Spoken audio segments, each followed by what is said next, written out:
There are battles so silent, so subtle, that you don't even realize you're in the middle of one. This is the story of David, a faithful believer who went to church regularly, prayed daily, and tried his best to honor God, yet had no idea he was being spiritually attacked day after day.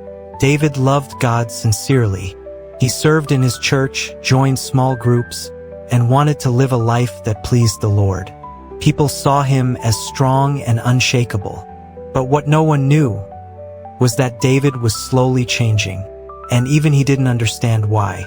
It started with small things: difficulty waking up to read the Bible in the morning, worship services that no longer stirred his heart, moments of emptiness he blamed on stress. But then the real signs began to appear. David began losing his peace, even when nothing was wrong. Negative thoughts rushed into his mind, whispering lies. You're not good enough. You have no value. God probably doesn't love you as much as he loves others. He didn't know that the enemy loves targeting those closest to God by planting subtle lies. David started distancing himself from his spiritual community. Not because they hurt him, but because he felt unworthy. He wanted to be alone, convinced that isolation would help him heal.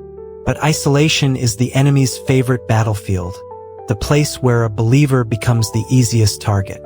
Then one night, after a long, exhausting day, David sat alone in a dark room. A quiet voice in his mind whispered, "Why keep trying? You'll never change. Just give up." That was the moment he realized this wasn't just emotion. This was spiritual warfare, persistent, strategic, and already happening for a long time. But God never leaves his children to fight alone.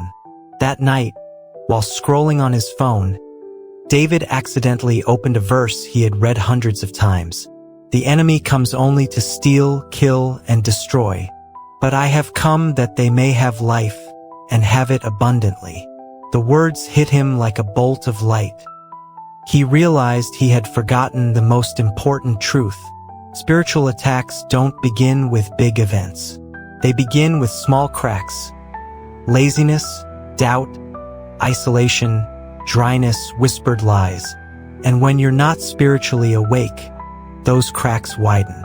That night, David made a decision. He messaged his spiritual mentor, asking for prayer. He resumed reading the Bible every night.